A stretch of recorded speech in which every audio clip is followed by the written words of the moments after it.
Good morning, and welcome to the Unitarian Universalist Congregation of Whidbey Island.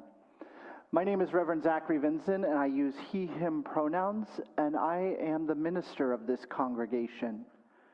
Before we move into our service, I want to take a moment to express gratitude for all the many people who helped to make this service possible today. First, to Jane Spalding, my worship leader and co-conspirator for this morning's service, and to Eileen Soskin, our wonderful musician today. I also want to thank Tom Pocock and Opus Bialik, who are our tech support today, making sure all of the online presence and the audio-visual equipment is running well.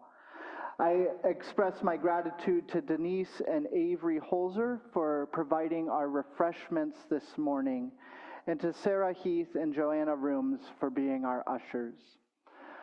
I also want to thank all of you for being here, for making this moment together possible today.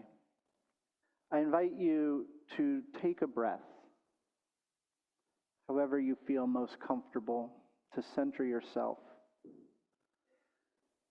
as I share these words of blessing for beauty by John O'Donohue.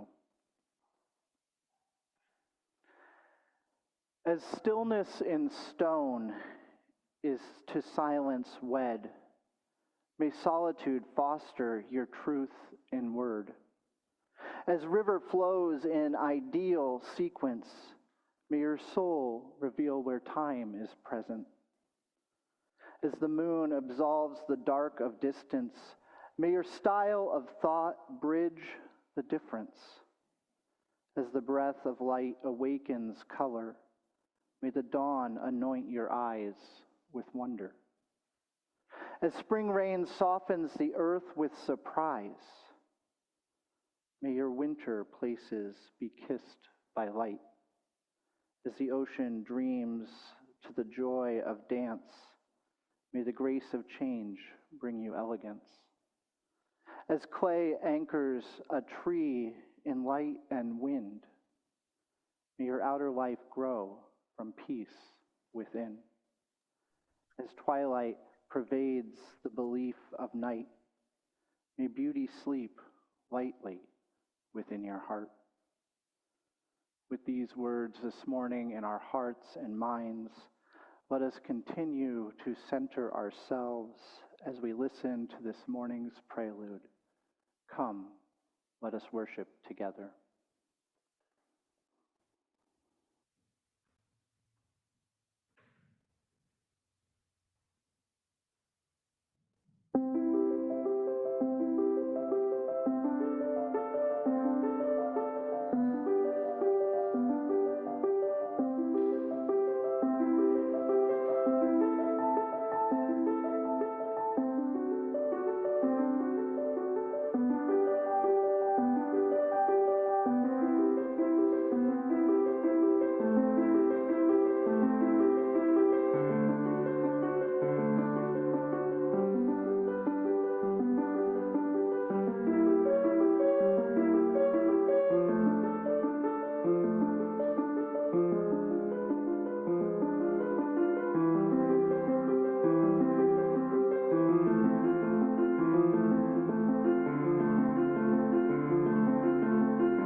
As Reverend Zachary lights our chalice this morning, Let it remind us of the light inside each of us, that place where the spirit of love and compassion resides.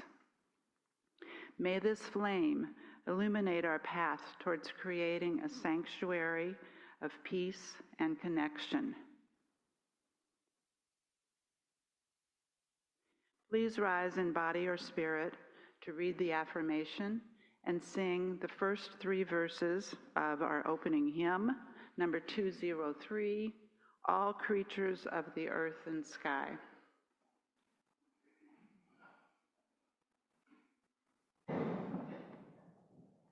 Love is the spirit of this congregation, and service is its practice.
So today's story is in the form of a joke. And it's actually a joke that I love to tell, especially at times when I'm trying to explain Unitarian Universalism to others. So maybe you've heard this one before, but here it goes. There was a woman who worked in the corporate world, and she had done very well for herself. She checked all of the boxes of success. And after realizing how far she had come in her life, one day she decided she wanted to do something special to mark the occasion. She thought to herself, what can I do? What's something I've always wanted? And then she said, I know, I'll buy a Maserati. The woman set off and went to the Maserati dealership, and she found the perfect car on the lot, and she was fortunate enough to go in and be able to buy the entire car outright, no payments. Imagine what that would be like. As she was driving off the lot, a thought came to her. This is rather a special occasion. I feel like I should do something to mark it. And so as she thought, an idea came. I know. I will get the car blessed. So she drives off, sets out through the neighborhood until she finds the Episcopal church. She parks the car, gets out, walks into the church, and asks to see the priest. She's ushered into the priest's office, and she tells the priest, "Father, I just bought a Maserati, and I would love if you would come and say a blessing over it." The priest got up from her desk, looked at the woman, and said, "Well, yes, of course, I would love to say a blessing. But I have one question. What's a Maserati?" The woman paused. This just didn't feel right, and so she thanked the priest and said, I think I'm going to try somewhere else." She got back in her car, drove around and around until there on the corner she saw the local synagogue. She got out of her car again and went in and found the rabbi sitting in his office, and she came in and said, Rabbi, today is a very special day. I just bought a Maserati, and it would mean so much to me if you would come and bless it." "Why, of course, child, I'd love to say a blessing. But I have one question. What's a Maserati?" Again, this is not right. So she thanked the rabbi for his time and returned to her car and drove and drove and drove. She passed many different churches, the Baptists, the Lutherans, until finally she found the Unitarian Universalist congregation. She got out of the car and made her way into the church and found the minister in her office and came to the minister and said, "Reverend, today's a very special day. You see, I just bought a Maserati, and I would love if you would say a blessing over it." The minister got up from her desk so excited and said, "No way. You have a Maserati? I've always wanted to drive one of those cars. Would you just please let me just take it around the block? I promise I'll drive carefully." The woman was like, "This is the right fit. She knows what a Maserati is." And so they go out to the car and they set off. They drive around the block and they just keep going for a while until finally, after some time had passed, they pull up in front of the church again. And there the two continue to chat about how cool this car is, until finally the minister turns to look at the woman and says, "I have one question for you. What's a blessing?" And that is our story.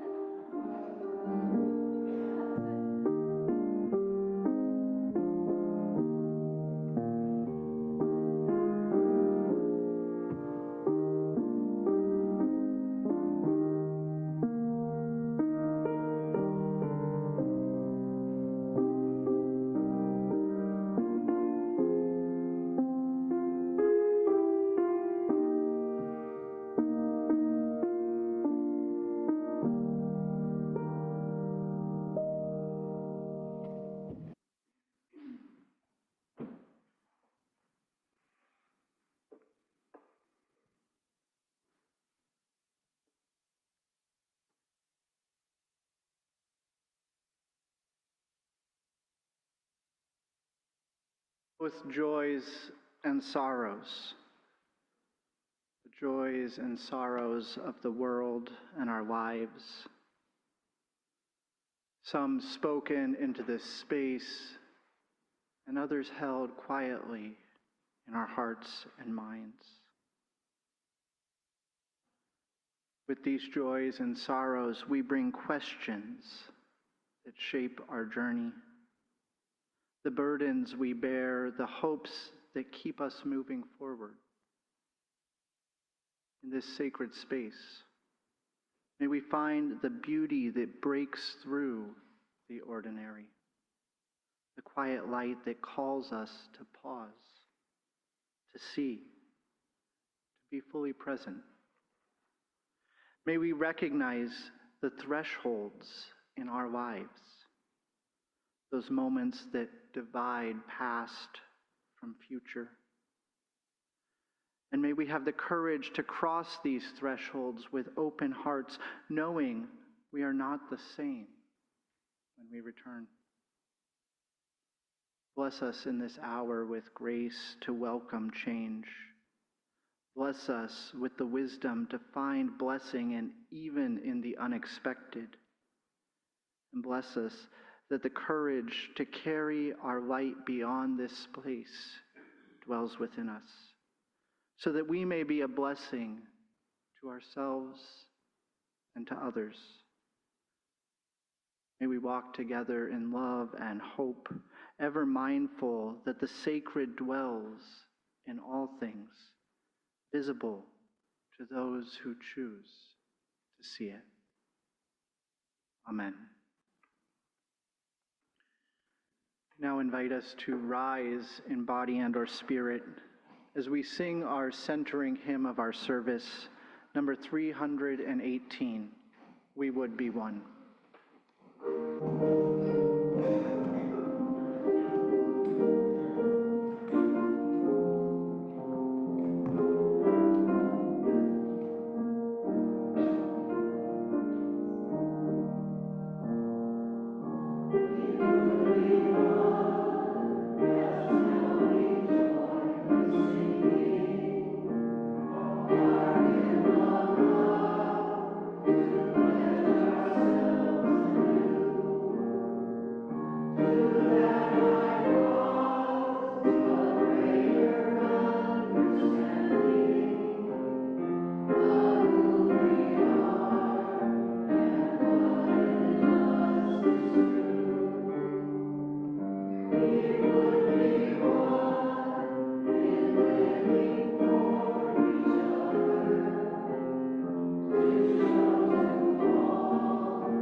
I'm delighted to introduce my friend Beth Harold to you this morning. Beth moved to Whidbey Island in 2018 from Seattle, where for 7 years she served first as Director of Education and then Director of Congregational Life at University Unitarian Church in Seattle. A working artist, she is involved with arts communities in both Seattle and Whidbey Island. In 2025, she was chosen as Executive Director of South Whidbey at Home, our dedicated offering for this morning, for August actually. And she's here to talk with us about that, and there are brochures in the lobby if you'd like after the service. Beth?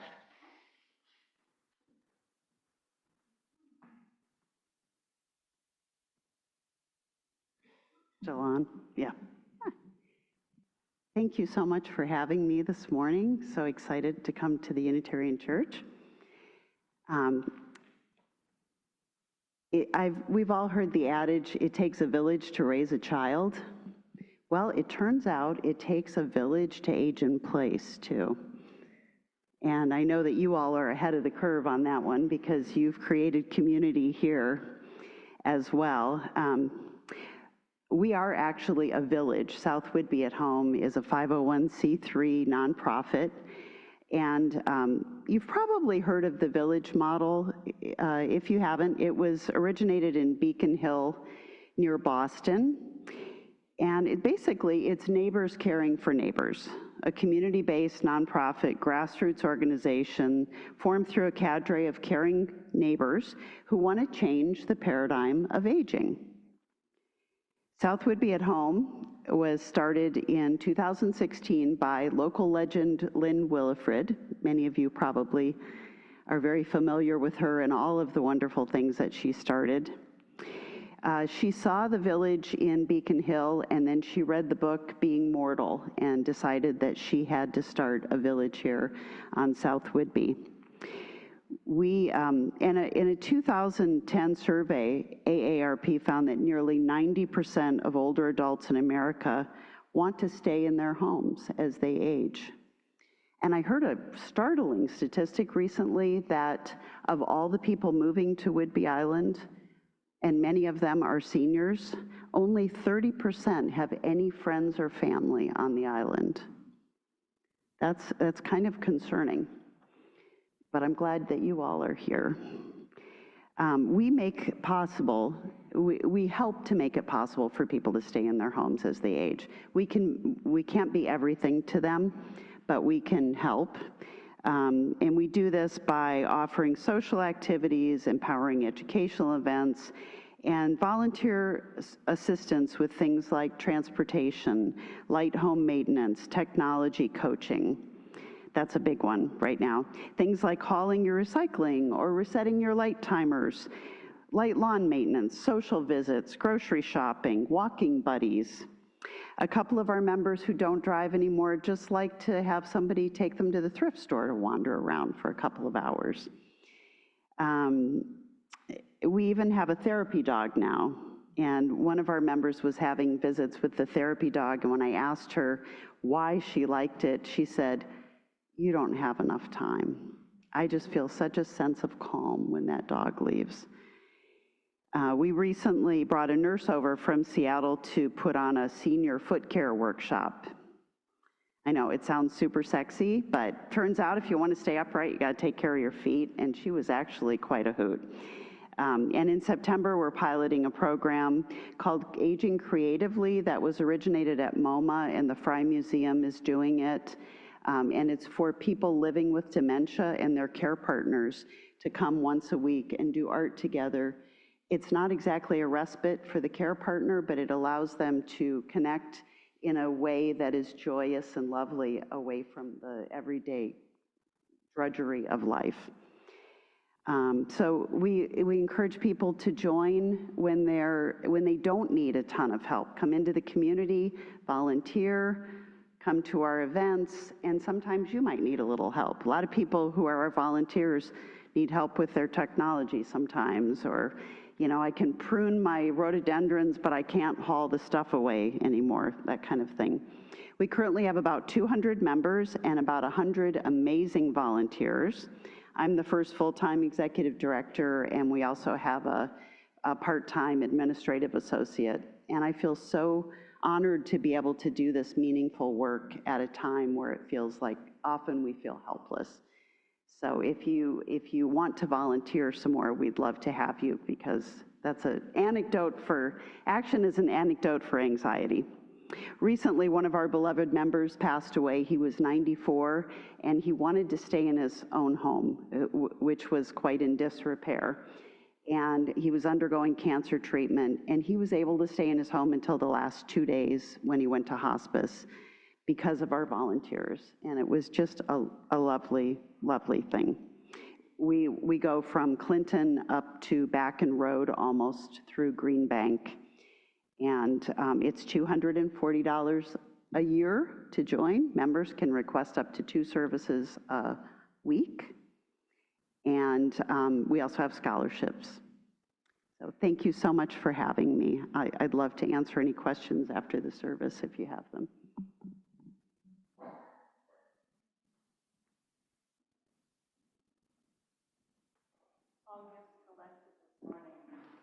We'll go to South Whidbey at Home, and would our ushers come forward to pass the baskets?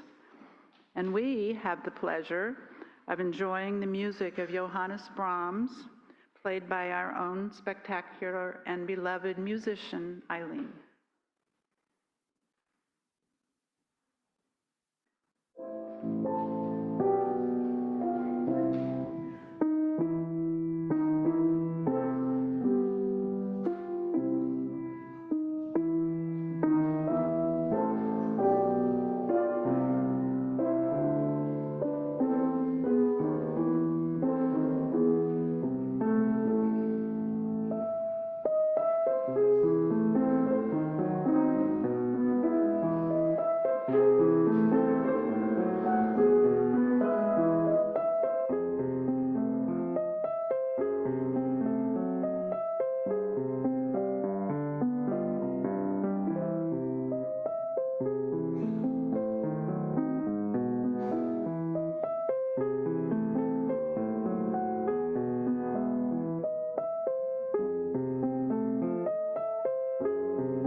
We dedicate this offering to the service of the world, and thank you for your generosity in its many forms.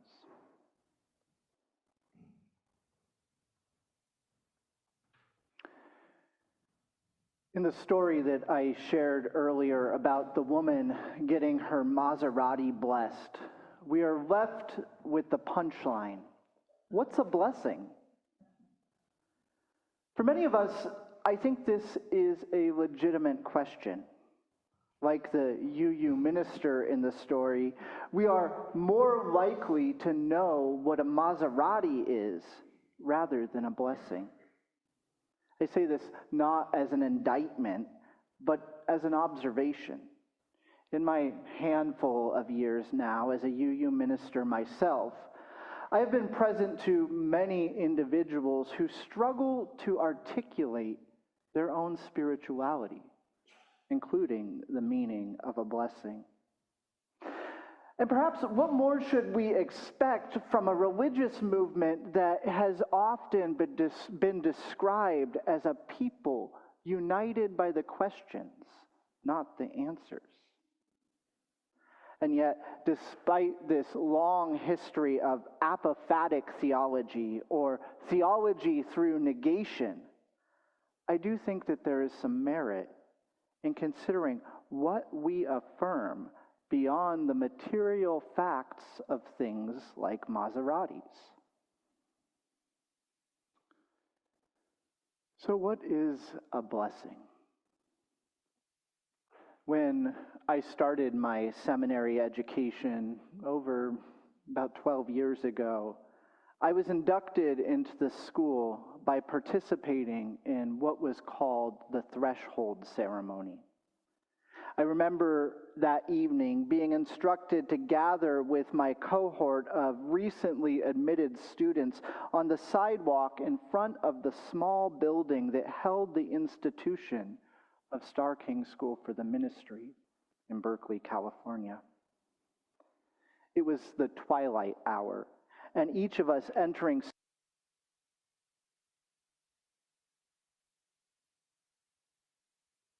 and student body gathered at the threshold to the school. And I don't remember the words exactly, but a charge was offered to us gathered. It was something like this. Tonight we gather on the edge of what was and what will be. You carry with you the questions that have shaped your journey thus far. Here you will find beauty, challenge, and blessing in unexpected places. May this be a place where you are changed and where your light helps change us. Following these or similar words, we new students were ushered into the school carrying our flames as all those gathered sang, "Come, come, whoever you are, wanderer, worshiper, lover of leaving, ours is no caravan of despair. Come, yet again come." We sang this song again and again until at its crescendo, we fell into silence. And there we rested for a time. The rest of the ceremony went on with each new student being welcomed, given a key to the school, and instructed to place our lit candle on the fireplace mantle in the room where we were gathered. Then the Reverend Rosemary Bray McNatt offered words of blessing to close out this ceremony. Do we have something? As I get stopped. So we placed our candles on the fireplace mantle in the room, and then the Reverend Rosemary Bray McNatt offered words of blessing to close the ceremony. Again, I don't remember exactly what she said that evening, but I do remember how I felt. And that's because I remember her starting by saying this: I want you to remember how you feel this evening, and know that not every day will feel like this one. I want you to remember how you feel this evening and know that not every day will feel like this one. The truth is, in my years since then, there have been many days that have not felt as awesome or as inviting as that threshold ceremony. There were hard moments in seminary and in the formation process, moments when I thought to myself, what am I doing? Can I keep doing this? And then there's life in general. I've been married for a little over 12 years now. And for anyone who has been married, it is both joyous and at times a great work and labor of love. It's not entirely without stress or tension. But in those moments, when things don't always feel like a blessing, I'm reminded that those moments, those hard moments, are not all there is. Things don't always have to be hard. What made that evening at Star King so holy for me wasn't only the ceremony itself. It was that, for a brief time, beauty broke through the mundane. The glow of candles in twilight, the harmony of voices, the feeling of belonging that wrapped around us like a warm cloak. All of it formed a threshold moment where the ordinary gave way to the extraordinary, where change and transformation were made possible. And this, I think, is where blessings live. Not in magic spells or happy accidents, but as the recognition of beauty at these crossing points in our lives. Moments when something greater glimmers at the edge of what we can see, and we know, even if only for an instant, we are part of it. Spiritual writer John O'Donohue says, a threshold is not simply an accidental line that happens to separate one region from another. It is an intense frontier that divides a world of feeling from another. Often, a threshold only becomes clear once you have crossed it. Crossing can often mean total loss of all that you have enjoyed on the other side. It becomes a dividing line between the past and future. More often than not, the reason you cannot return to where you were is that you have changed. You no longer are the person who crossed over. John O'Donohue's reflection on threshold reveals how crossing such a boundary is not a simple change of place, but a profound transformation of itself. It marks the end of what we once knew and the beginning of something new. So much so that we cannot return to where we were before, unchanged. But what signals the presence of this transformation? For me, the signal is beauty. That is why I resonate with another quote from John O'Donohue, in which he says, "The beauty of the world is the first witness to blessing. In a land without blessing, no beauty could dwell. Beauty becomes the herald of blessing, illuminating the sacred space at these intense frontiers where we are forever altered." For O'Donohue, the reason that beauty is the first witness to blessing is due to his belief that in moments when beauty is revealed, that there is a convergence between the spiritual and physical, between the seen and unseen. These are moments, as Emerson suggests, when we gain insight into the larger transcendent truth. Have you ever had a moment like that? Perhaps a time when you were out in nature and were struck with the awesomeness of the world. Or a time when the pieces of a situation or problem you were trying to sort through elegantly fell together and understanding came. Maybe it came to you in a doctor's waiting room. Maybe it was the feeling of connection to someone else in your life, a child, a sibling, a friend. These are the moments when we take the time to notice that the sacred or holy reveals itself to us. And when we experience moments like this, something in us changes. Something in us changes.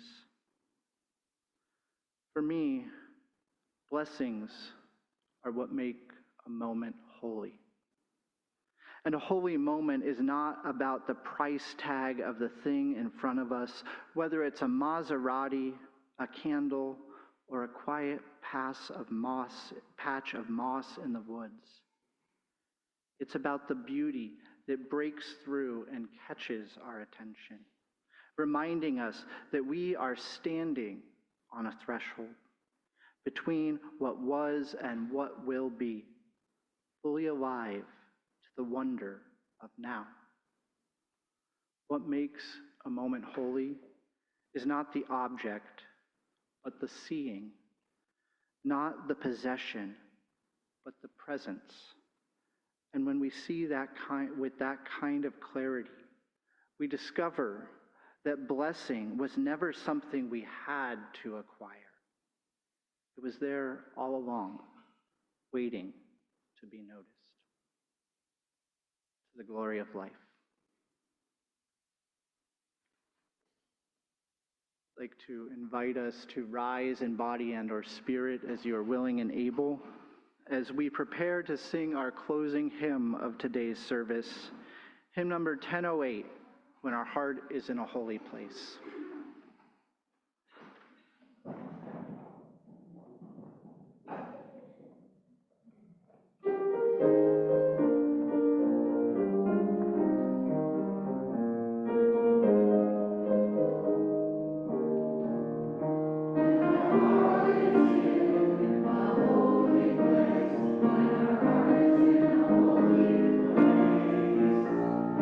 Blessed with love and amazing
As we extinguish this chalice flame, let us remember the words when we share the silence of sacred space and the God of our heart stirs within, and we feel the power of each other's faith, then our heart is in a holy place.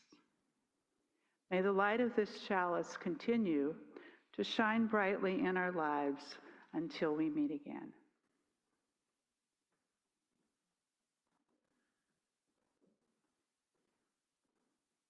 Our service has ended, but our service to the world and one another begins anew.